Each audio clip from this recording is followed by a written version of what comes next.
Thank you, and welcome everyone. It's really wonderful to be here at the Karori Library.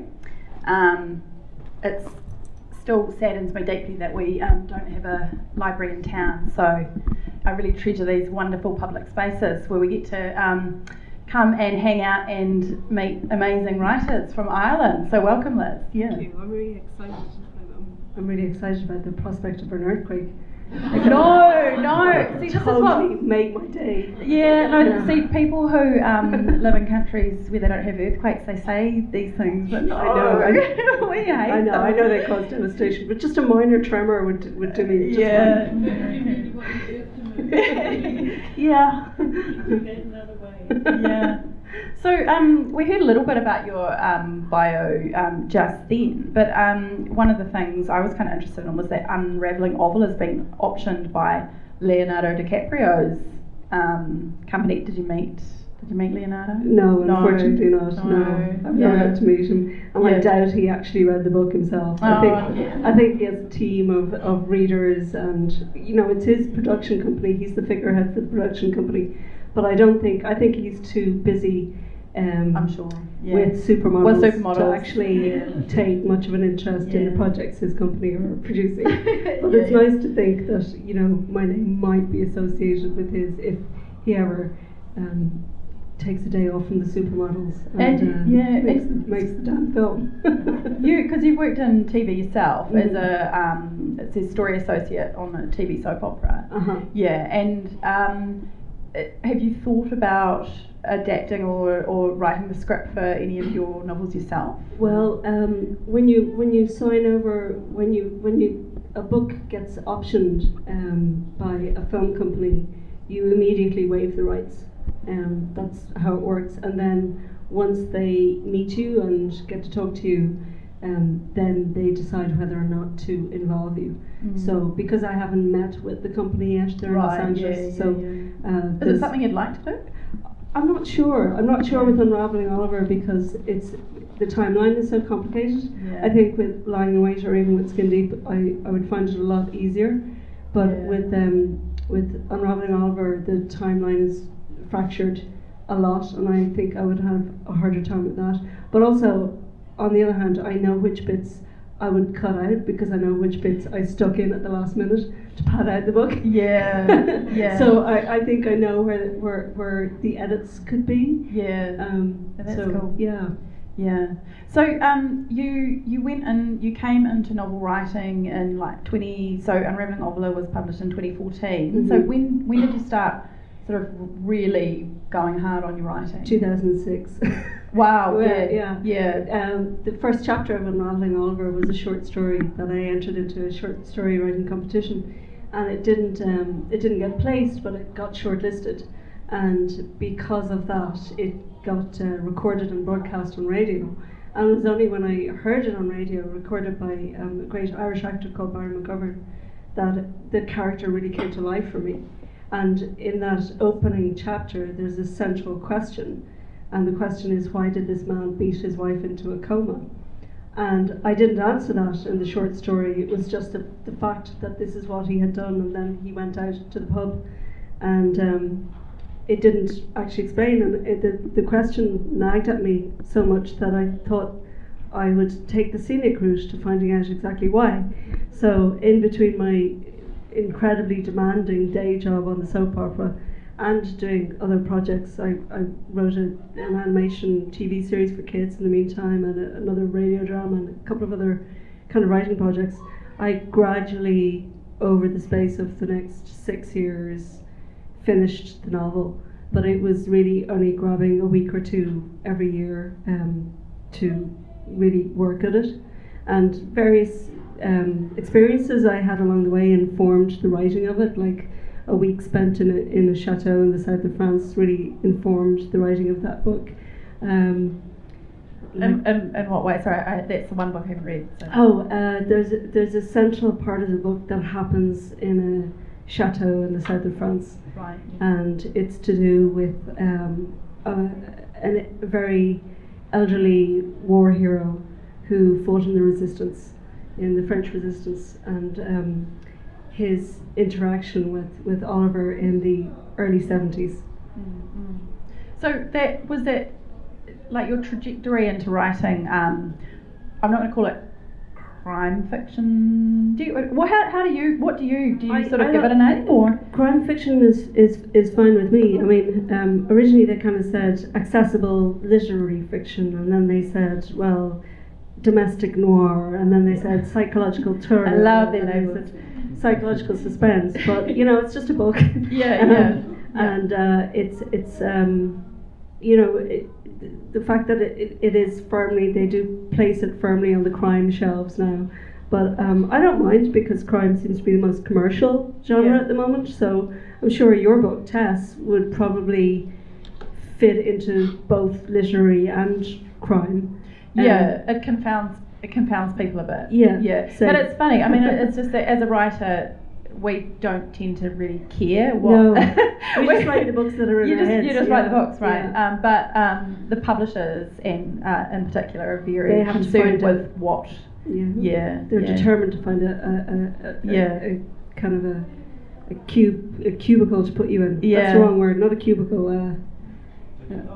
Pigeonhole. There you go. Well, it's sort of to do with markets, isn't it? But I've become more and more convinced that it's kind of not how readers read either. Like, we all just want to read a good story, right? Yeah. But if you look at some of the great literary novels of the last 20 years, whatever, 30 years, a lot of the great literary books could actually be crime novels as well. Yeah. Like Donald Tartt's The Secret History, or Sebastian Faulk's Ingleby, or Jane Harper, the Australian novelist. Not the detective ones, but The Lost Man could be literary and crime. I think there's a lot of crossover between the two. Yeah. Good writing is good writing at the end of the day. Yeah, absolutely. Well, you've obviously, done really well with this, because in 2016 you're a writer-in-residence at the Princess Grace Library in Monaco, and that makes its way into Skin Deep, the time you spent there. And in 2017 you won Irish Woman of the Year.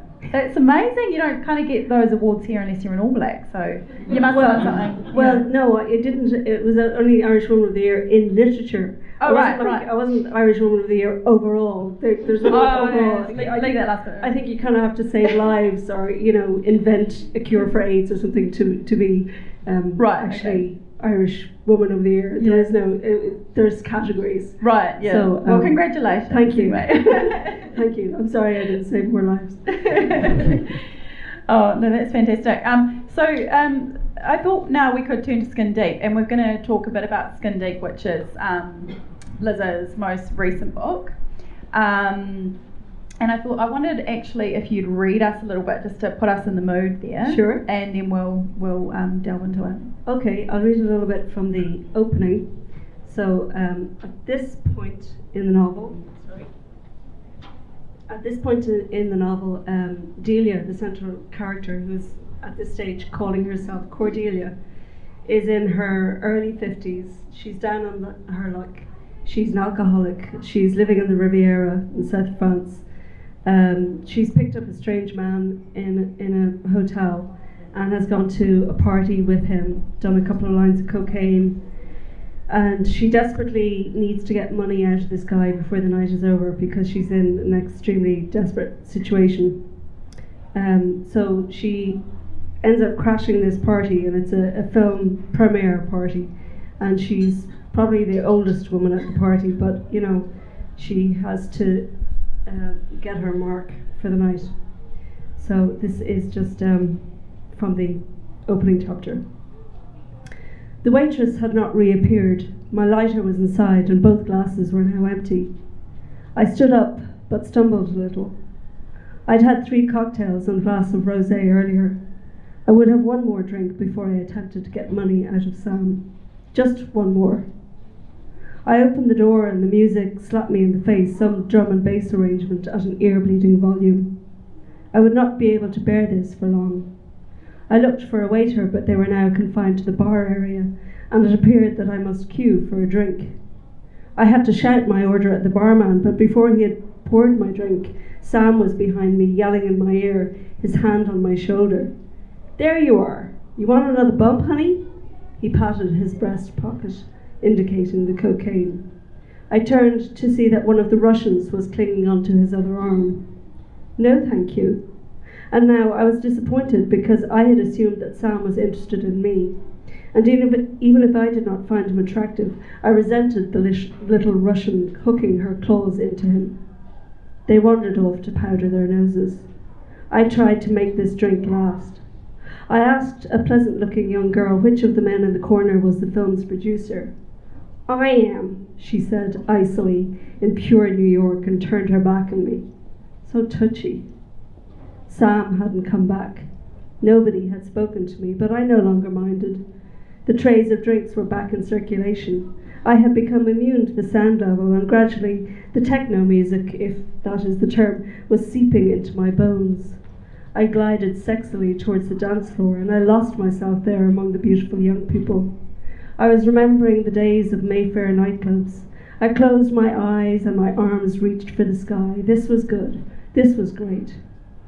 I opened my eyes, and the teenager beside me was laughing and pointing at me, yelling something in a language I didn't understand. More people were laughing now, and it was louder than the music. I looked down to where they were pointing. The whole seam of my dress had split from under my armpit to my hip. My expensive but old beige corsetry was on display, the overspill of flesh visible under my armpit. I laughed too. I didn't care enough to stop dancing. At one stage later, I dimly recall Sam approaching, suggesting that we go back to my place. The Russian must have lost interest. We need to get you home, honey. I asked aloud why we couldn't go back to his room in the Negresco Hotel. And wake my wife, he said. And right then it seemed like the funniest thing I'd ever heard in my life. He offered to take me home, no strings, but I declined. I was happy, really happy. Pain seared through my head, as if the fluid protecting my brain from my skull had evaporated. I opened my eyes and saw daylight on a dirty parquet floor. The angle was all wrong. Someone was prodding me. I realized I must have blacked out. Madame, it was the waitress from last night. I fell upwards to a standing position, grabbing her shoulder to steady myself. She shrugged me away violently and handed me a barman's yellow canvas jacket. You must cover yourself, she said in English. Her look of disgust alerted me to the gaping side of my dress. I stumbled towards the elevator and then out onto the street. The sun was rising on my left, shimmering across the expanse of blue. I made my way slowly down the promenade. I did not want to go home. I walked unsteadily, the horror returning. Nobody had helped me. There was nothing to be done. I scoured the faces of everyone who passed, but they were mostly immigrants in construction clothing or nannies' uniforms en route to the early shift. Only I was going home at this hour. Home, whatever that meant anymore. As I entered the flat, I could hear a low hum, and I could not ignore the smell. It's too soon, I thought. I had not expected it to happen so quickly, but then I had never been able to afford an air conditioning unit. The flies had begun to swarm already, feasting on the corpse.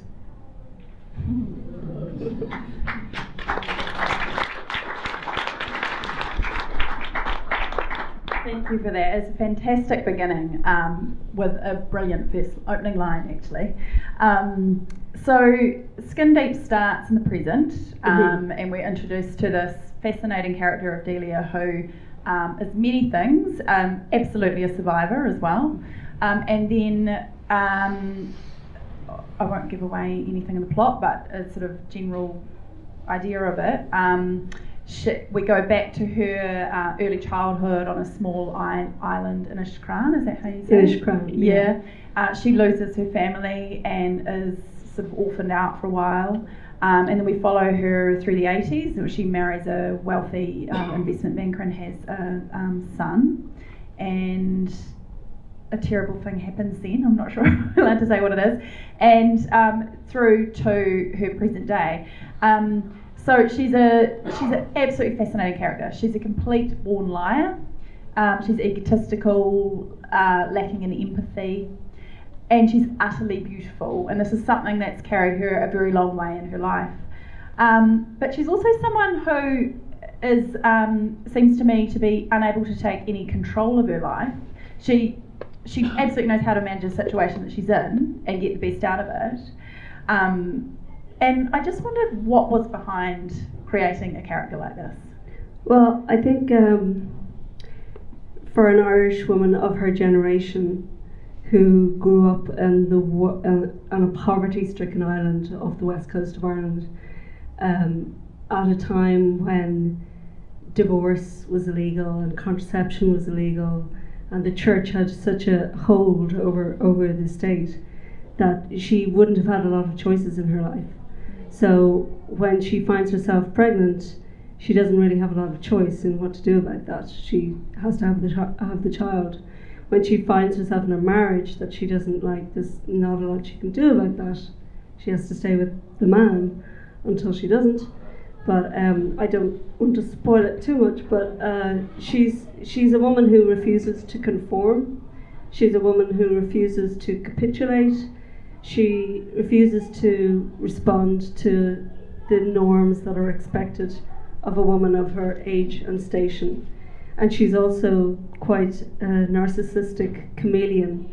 She can change to suit whatever background she's put against. So she can pass herself off as a titled Englishwoman, or she can pass herself off as an art historian or an art expert. She's pretty good at surviving on her wits. She's kind of like an alley cat, a survivor, and that's how she lives her life. Yeah, it really struck me reading the book that you can sort of see her story as a warning of what happens in a life lived under patriarchy in a very, as you say, the strict religion. And yeah, I mean, is that did you write it with the idea that kind of very male control of her life is sort of being the root cause of her bad behaviour? Is that? I didn't really write it with a feminist kind of message in mind. I just wrote the story of what would happen to a woman in those circumstances at that time. But I guess the Me Too revolution had just started, and it was obviously in the background of my mind, because after it was published, people said to me, that's an amazing feminist manifesto, and I was kind of going, but she's a psychopath. I don't think she's a great example of womanhood. No, that's right. But she does demonstrate, how women are kept in that place.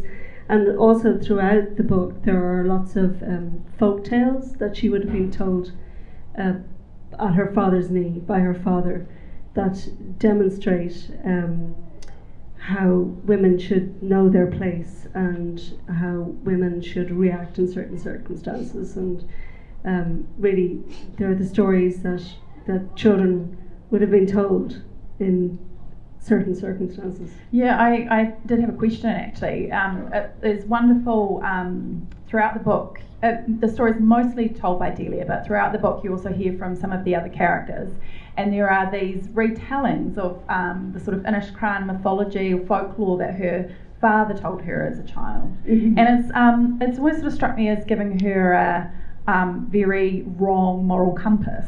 Absolutely. But the some of the stories you write are fascinating. Like I love the one of the foundling child who so there's a boy baby born, and there hasn't been a boy baby born on the island for many years, and he's obviously a demon or I'm not sure what else you'd call him, and he manages to kill one of the mothers, and another baby girl dies, but none of the men will let him go.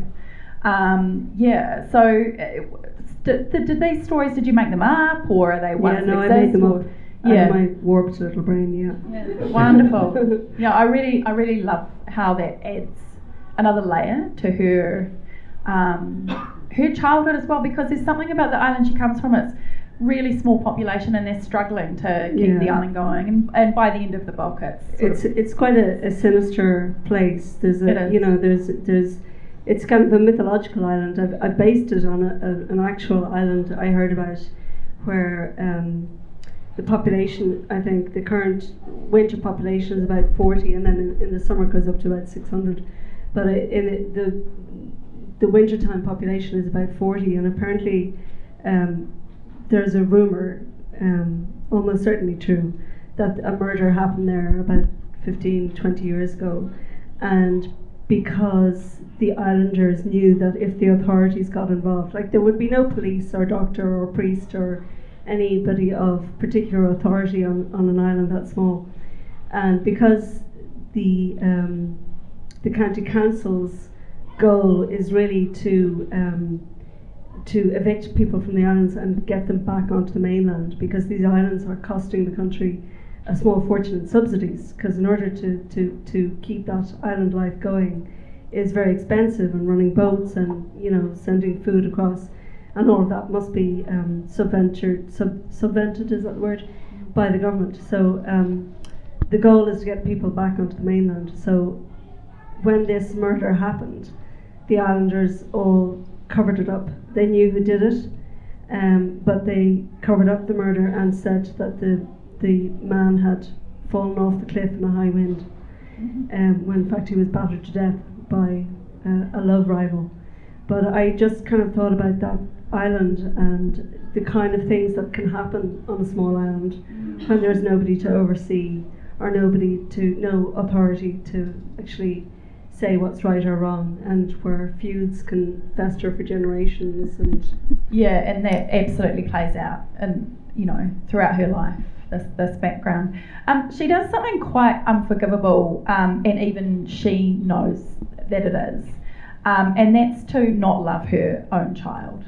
And I just wondered what it was like to write that into the story, because there's something very transgressive about that, and it's actually probably the thing I found the most heartbreaking in the book. Well, it's particularly hard on the child. But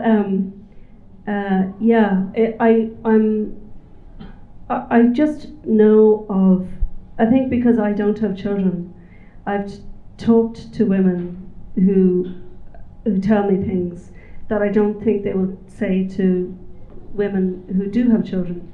And a couple of women have said to me that as much as they love their children, that they regret having them, that they wish they hadn't had them, that if they had their time again, they wouldn't have children because they feel tied down, whatever. And this is not to say that they don't love their children, but it's such a taboo subject that nobody ever talks about it. So I wanted to explore a character of a woman who rejects her child from birth, who never bonds and never wants to bond with that child. She never wanted it in the first place, but because of the circumstance in Ireland at the time, she was forced to have that child. And I think there are women who don't love their children. I'm sure we can all think of somebody who grew up in an unloving home. And I think it's just one of those things that I want to examine through the prism of a total sociopath, to see what she would do. And what she does is just, it's the one thing that really readers tackle me about more than anything else. Like, how could she not have responded to his letters? He grows up wondering who she is and tries several times to contact her and to make contact with her, and she rejects him over and over and over again, and it leads to him becoming a very damaged individual through no fault of his own. The other thing that's a really big part of the story is beauty, and the part of I probably can't say what happens, but it does beauty and the absence of beauty. Beauty and the absence of beauty. Yeah, let's go that way. And then, because part of the way through the book, so she gets her own way a lot in life because she's stunningly gorgeous. And then part of the way through the book, she meets someone who is obsessed with people with physical deformities.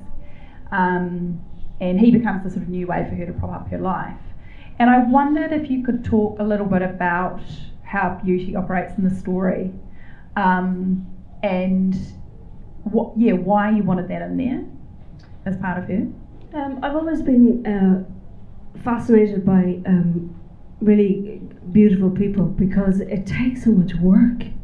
You know, like these supermodels, whatever, they must have spent hours in the gym and they must be starving all the time. And the amount of time wasted in hair salons and makeup rooms and everything, it must be exhausting. It must be quite a miserable life, I think.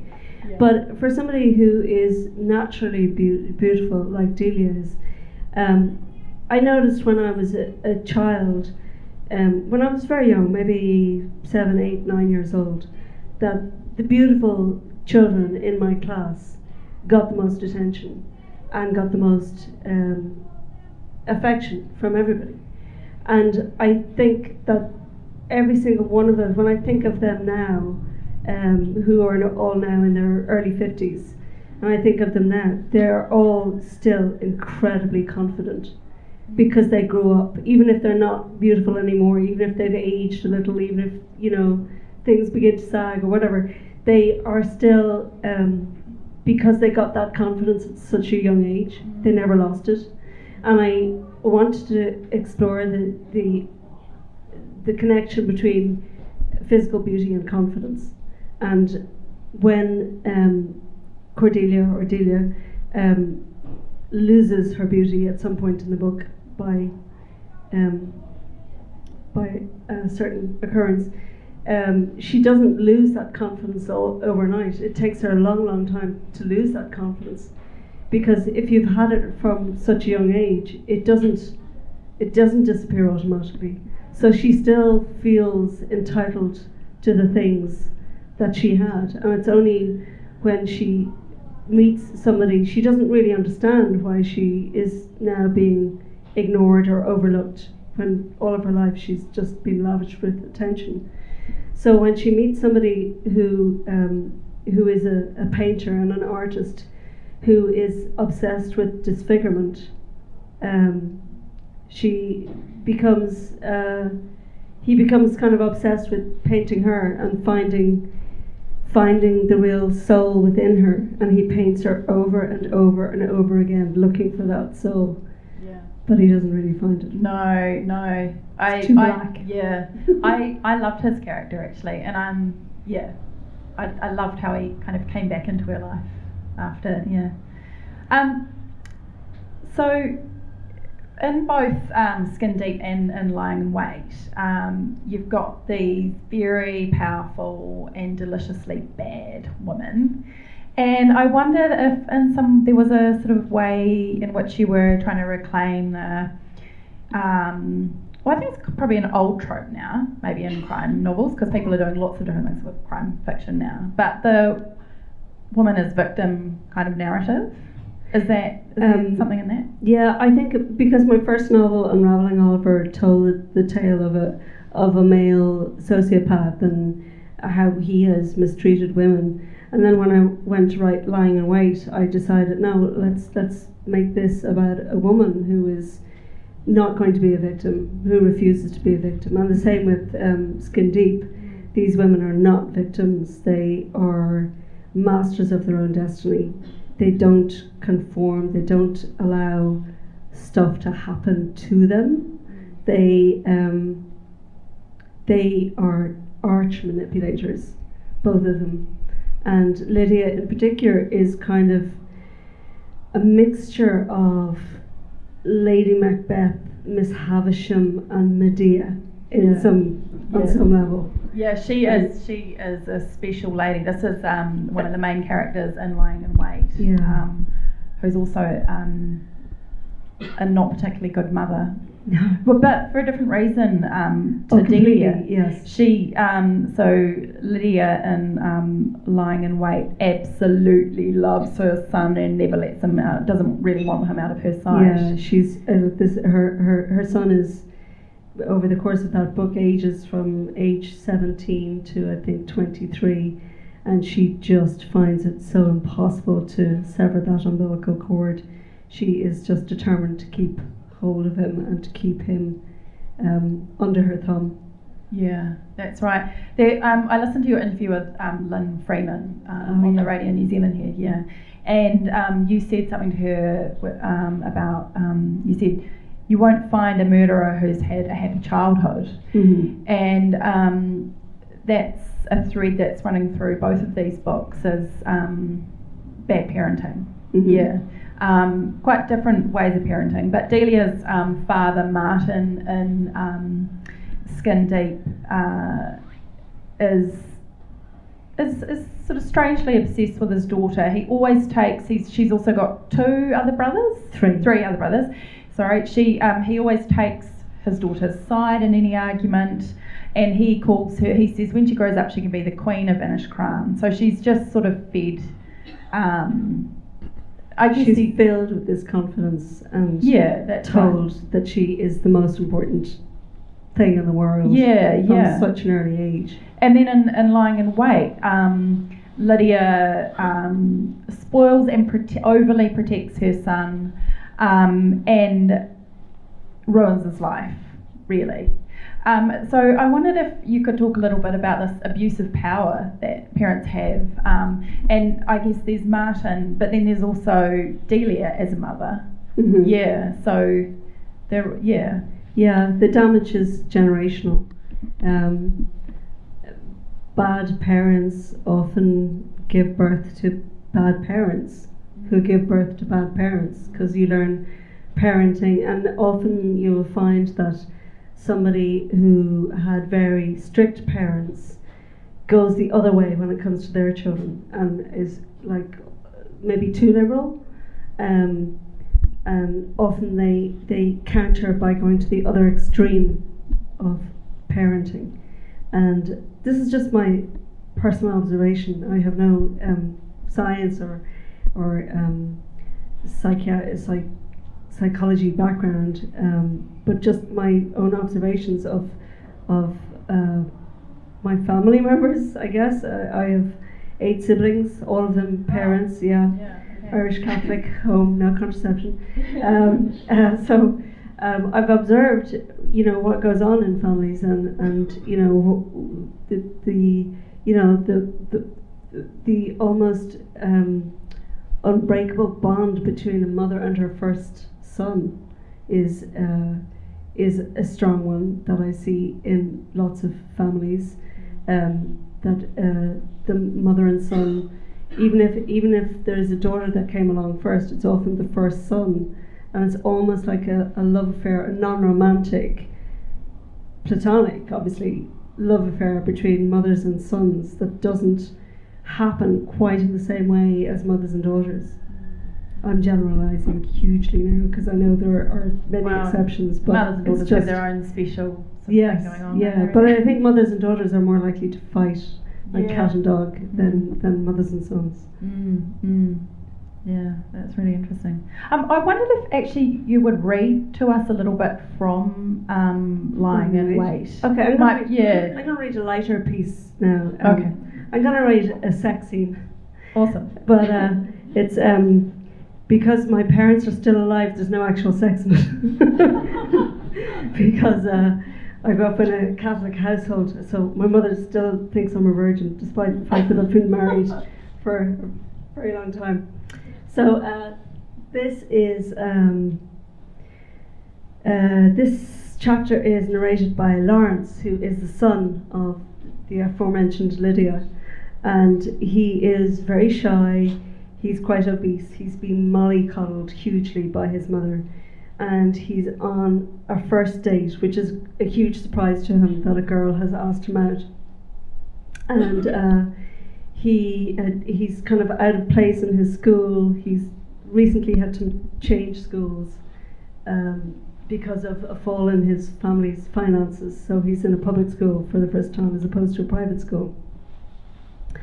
And so he knocks on the door of this girl's house where he's invited for a date. I got quite a surprise when she answered the door. We had both just got out of school, but Helen had found the time to change her clothes, curl her hair, and apply makeup. Helen looked like a proper grown-up. I was immediately at a disadvantage.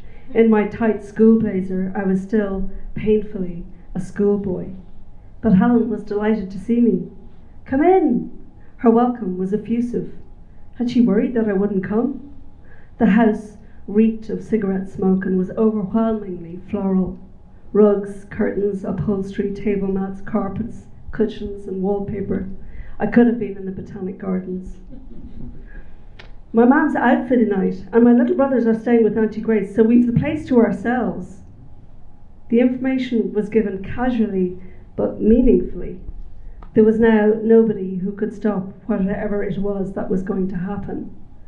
Judging by Helen's demeanour, at the very least, kissing was going to happen. "Do you like gin? Does your mum let you drink then? What she doesn't know won't hurt her." I knocked back the gin and tonic she had poured for me. I winced at the sharp taste. Nevertheless, I managed to drink 2 more gin and tonics in quick succession. Helen poured us more gin. When the kissing started, I was very pleased.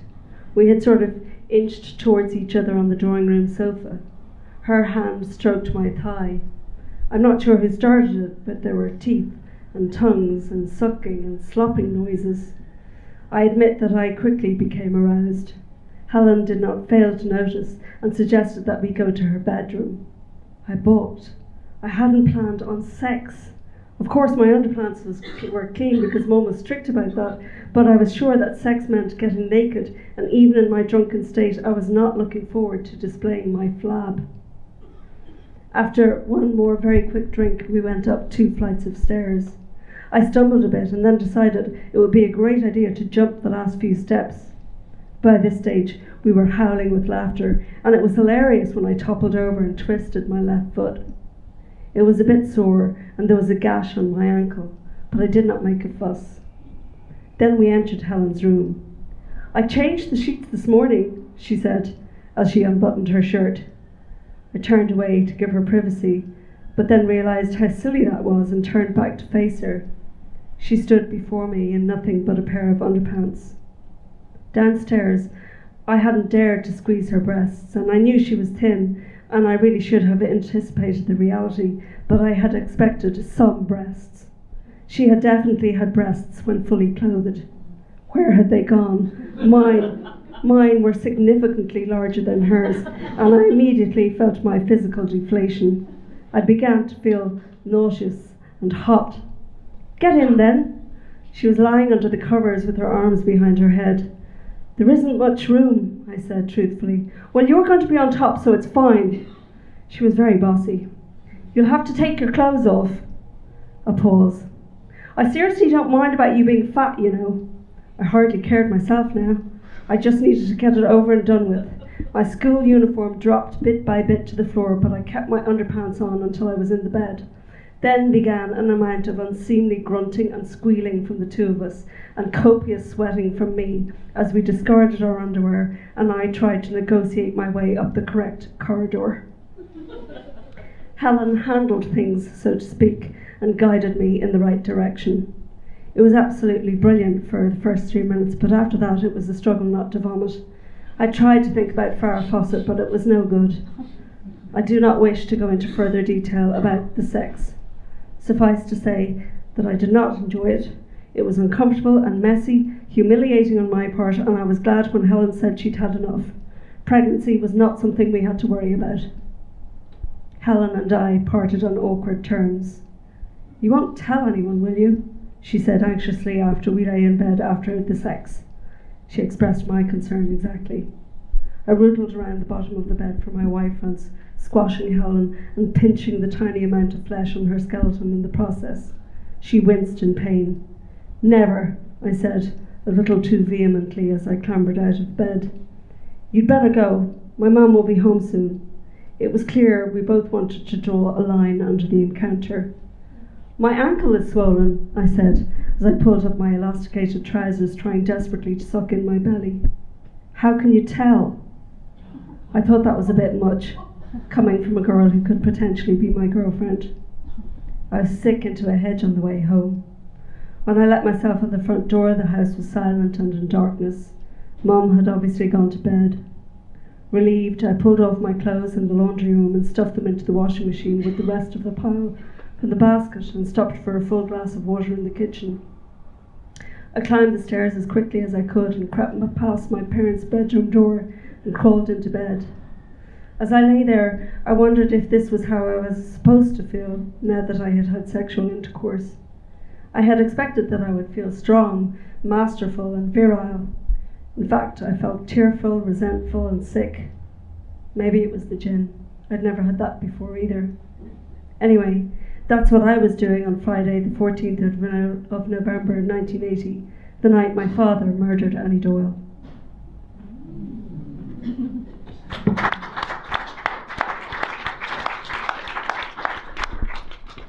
Dear Lawrence, he's actually a real sweetie, isn't he? And he never stands a chance. Poor Lawrence. With a mother like Lydia. Yeah, I think he's my favourite character that I've written, in terms of he tries to do the right thing. He really tries. Yeah, but he's so badly manipulated by the person he thinks he should love. That's right. Yeah. I really love Helen as a character as well. She's wonderful. Helen is a kind of a Greek chorus. She's the only person who tells Lawrence the truth. So I used her in that way. She's very foul-mouthed and profane, but she's the only person who tells Lawrence that his mother is insane. She tells Lawrence that he needs to move out of the house. She constantly tells Lawrence the truth. The relationship doesn't really last past that encounter I just read, but not for long anyway. But she is consistent in his life after that for the 5 years that the book takes place over. And yeah, she's the one person who I used as a cipher to tell Lawrence the truth. And to make him, like, there's so many times where if he just woke up and smelled the coffee, he could get out, he could escape, he could change his life, but the manipulation from his mother is just too strong. Yeah, but it's his you almost thinking, oh, please do something, that kind of keeps you going. Yeah, that's wonderful stuff. I mean, Lydia is really badly behaved. Is she a psychopath? I don't know, actually. I've looked into this because I think the publisher has described her as a thoroughly modern sociopath, but I can't find a definitive difference between a psychopath and a sociopath. And I've asked psychiatrist friends and psychologist friends, and there seems to be a lot of difference of opinion over what defines one or the other. So I'm not trained in either of those subjects, so I'm not sure. She's just the really character bad that I wanted to write. Yeah, and exceptionally narcissistic. Well, I wondered, I'm currently writing a badly behaved character. Excellent. Yeah, and I sort of realise as I go to my study each day that there's something in me that's being really satisfied by this, and I wondered if that was an experience. It's very cathartic to write somebody who's so thoroughly and deeply nasty, because you get to say the things and do the things and think the things that are unsayable and undoable and taboo in normal society. So it's really quite liberating to be a total bastard in your writing. It's quite fun. I highly recommend it. Yeah. I wonder if that's part of the reason why people are so drawn to reading these sorts of books as well. Through the experience of reading. I know that also in your interview with Lynn Freeman, you talked about this idea that people are turning to crime fiction in an increasingly, sort of bonkers world. Mm-hmm. You can get a sense of justice sometimes, although your novels, certainly Lying in Wait subverts the justice we might expect. Yeah. Justice is served in my books in a very unusual way. It's not served by the justice system, but people do kind of end up where they deserve. The bad people do. But unfortunately, there's a lot of collateral damage with a lot of the good people. Yeah, I don't really do happy endings. Sorry. No, but there's still something, there's still a real satisfaction. I mean, even in Lying in Wait, where it sort of goes bad and then it goes worse and then it goes worse and worse, there's still something very satisfying in that final, very short chapter. And I thought that actually the Delia's punishment absolutely fits her crime in a really beautiful way. And I wondered if your sensibility, which is not, it doesn't come down to people being locked up and all this sort of thing, it's a bit outside the norm of what we might expect. Yes, it is. I mean, I was in that interview with Lynn Freeman, I was talking about, we were talking about, generally the rise of crime fiction and why it's so popular. And I was positing the idea that it is increasingly popular because in a world that seems very unfair, where people are in incredibly high office in the UK and the USA, and they really shouldn't be there, and they don't deserve to be there, and they are doing terrible things to the world, that increasingly people are looking to crime fiction because generally you'll get justice. Generally, at the end of a crime novel, the bad guy will get caught. He won't be put into the Oval Office.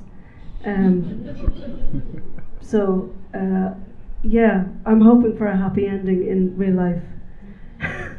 Aren't we all? Yeah. In fact, I have to say, I don't know how people inside New Zealand feel about your Prime Minister, but outside New Zealand, she is a beacon of light to all of us. I mean, she is so admired by the people of Ireland, certainly, and I think by people trapped in America and trapped in the UK who are not Republicans or Conservatives. She's a huge icon of progression and free thinking and liberalism and inclusion and diversity and all of the good things. Yeah, that's certainly come through in the media, and I think that we're pretty lucky here at the moment compared to what is going on in the UK and the US. Another thing you talked to Lynn about was she asked you a question about research for crime, and you said of crime stories, and you said you don't really research with your crime, but I wondered about your plotting, how you put that together, and are you someone who just sort of starts at the beginning and writes the end, or are you an indexer, or because there are lots of things in your stories are highly complex. There are characters that pop up earlier that become quite important later. And I just wondered how you go about that. I pretty much make it up as I go along. I mean, I don't keep index cards or anything, but I try to be as unpredictable as I can because I don't want the readers guessing. Like for example, that first scene I wrote, you don't find out until the very end of the book who the corpse is, and I hope that by the end of the book that you can't guess, and if you can guess, then I've done a really bad job. But most people don't, thankfully. But I just think when you write characters, once you get the characters right, when they make bad decisions, that's when you get your plot. I don't really worry about plot. I always open every book with a character in the aftermath of an extreme situation. In Skin Deep, she has just she's left a corpse behind in her flat and gone out partying, and you don't know who he is or why he is or what happened. In Unraveling Oliver, he's just beaten his wife into a coma, and in Lying in Wait, the first line of that is my husband didn't mean to kill Annie Doyle, but the lying tramp deserved it.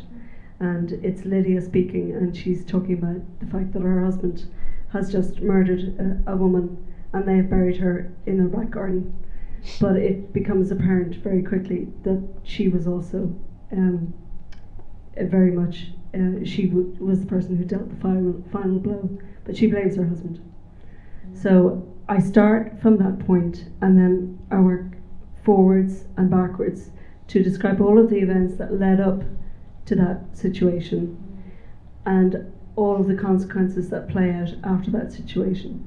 And that's what works for me, I guess. Yeah. Well, everyone finds their own way of Yeah. doing it. Are there writers that you turn to kind of see how they've done it, or how their mechanics work? Not really. I mean, I'm a huge reader and a huge reader of other people's work, but I read for pleasure.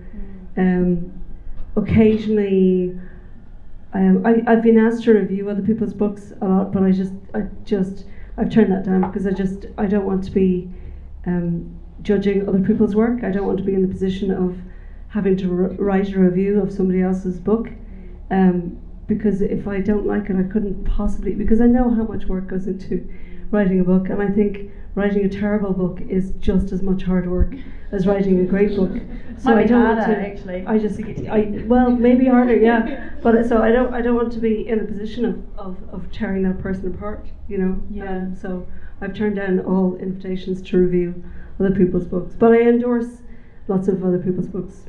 Yeah, and you've got pages of endorsements for your own writing in your books. Yeah, I've been very lucky, and other writers have been very generous to me. The crime writing community in general in Ireland and the UK is very supportive of each other. Yeah, I've really noticed that here, because I've sort of been slightly taken under the wing with my second book, and it's exactly the same. Yeah, in New Zealand. Look, I wondered if we'd sort of open out to you guys, and if you had any questions for Liz about anything, you can feel free to ask. We do have a roving microphone here, so.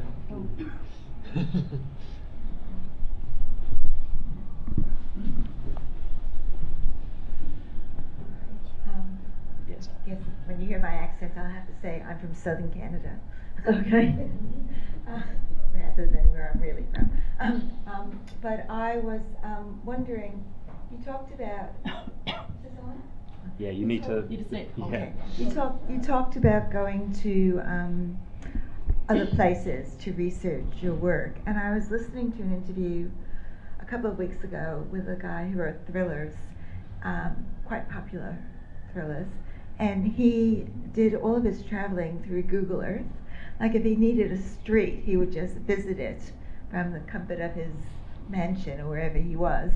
And I was just wondering whether you visited the locations all the time. And I guess I'm asking because in New Zealand we're kind of limited to the number of different places we can go unless we make a big... You can go to Middle Earth, what do you want about? I don't think you're limited at all. You have every landscape, you have volcanic, you have flatland, you have, oh my god, you have mountains and valleys and cities. We do.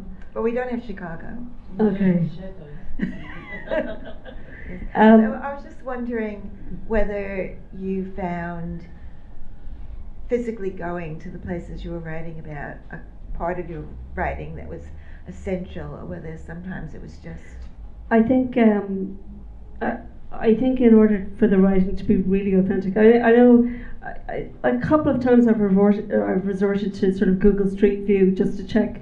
In the book I have coming out next March, there's a section of it that's set in Paris, and I did some Google Street View just to check out what the buildings looked like on the street. But then I subsequently went to Paris and I walked those streets just to make sure, because I don't think you can really write authentically about a place unless you've actually smelled it, unless you've gone into the corner cafe and had some interaction with the local person. I think it's really important to be as authentic as possible. And actually in Unraveling Oliver, in the very first draft of Unraveling Oliver, I had a very long section that was set in what was then Northern Rhodesia, and I had never touched down in, apart from North Africa, I'd been to Tunisia, but I'd never been in sub-Saharan Africa. And I just realised at the end of it, well, my editor kind of helped me realise that it just didn't work because it was not authentic, because I hadn't been there.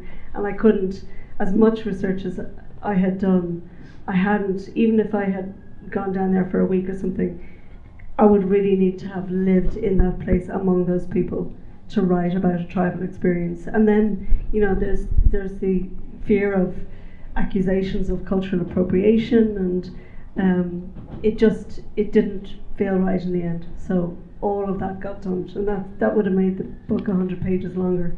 So probably a great relief to the readers. There's another question. Hi, do you think you'll be writing a book based in New Zealand? Yeah. Say there's a lot of scenery, there's a lot of options. Well, we were just, my husband and I went for a drive down that road into kind of a wilderness area where there was lots of stuff going on, and it really struck me. There was a sign up saying that there was pellets put down to kill off the possum population, and therefore dog walkers shouldn't take their dogs there. And I thought that's absolutely brilliant, because normally when bodies are dumped in wooded areas or whatever, they are invariably found by dog walkers. And I thought, this is perfect, because dog walkers won't come by here. So I think I am definitely going to be setting some part of a book, and there's going to be a corpse showing up in Wellington at some stage over the next 5 years. Yeah, look out, Karori. Yeah. I even took a note of the name of the road. It's South Karori Road. Yeah. Down there, down at the very bottom. And then you just open your trunk and heave the body out and push it over the edge, and nobody would ever find it. It's perfect. Yeah. It probably has. Any other questions? And then we probably should. Yeah. Oh, yeah. Sorry. You go. I noticed the two pieces that you read were both in first person. Do you write a lot in first person? Everything I write is in first person. Okay. So I do alternate between characters, but all of the stories are told in first person, and everybody, all of the major characters get a say. So if they're not all, Skin Deep is mostly narrated by Cordelia, but all of the players, all of the supporting characters get their say as well, and get their version of events. Okay. Because Cordelia doesn't often see the truth for what it is. So everybody gets a say. Yeah. Thank you. And we're just going to take one more question, because it was my dad. Thank you for that. Hi, Dad. Your characters are really well defined and generally very strong in the way they manifest, and it seems to me quite obvious that you have quite a tight parameter around what your characters should do and say before you write about them. But my question is whether those characters get away on you when you start writing the actual material, the book. Do they assume different properties, different ideas, different concepts? Does it take you somewhere where you never thought it might go? Yeah, they certainly do. I mean, they take on a life of their own, and sometimes they don't behave, and they won't do what they are resisting what I'm forcing them to do. And if that's the case, it's usually because I'm not listening to them, and I have to stop and listen to the character that I have created. And often it's because I am trying to force them to do something that is not consistent with their character. So there's a lot to do with, once you have fastened your character down, once you have done all the research. And when I'm talking about a character, I will know, for example, what that character will do on a Tuesday afternoon if he's at home on his own. You know, I will know whether he likes a glass of red wine or a gin and tonic, whether he drinks Nespresso coffee or a herbal tea. I will know what newspaper he reads. I will know what way he votes. I will know everything there is to know about the central character before I put pen to paper or finger to keyboard. So so when they behave inconsistently, it's because I'm not listening. Cool. Well, we're sort of coming to the end of our time here.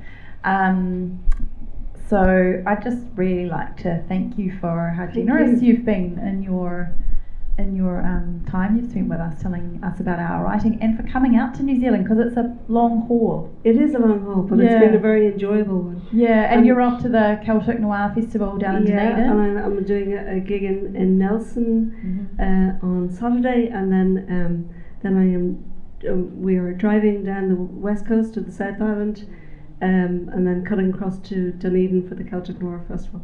But may I just say that Kirsten McDougall here has written a very fine novel called Tess. I haven't read the first one, but Tess is for sale here tonight, and I highly recommend that as well. It's a super read, and I'm very honoured to be interviewed by you. Thank you very much. Thank you. And can I just say as well that Anna from Marsden Books is here, so please support your local bookshop, and Liz would be very happy to sign books if you purchase them. So thank you so much, Liz. Yeah, and thank you for coming along tonight. Thank you. Thank you very much.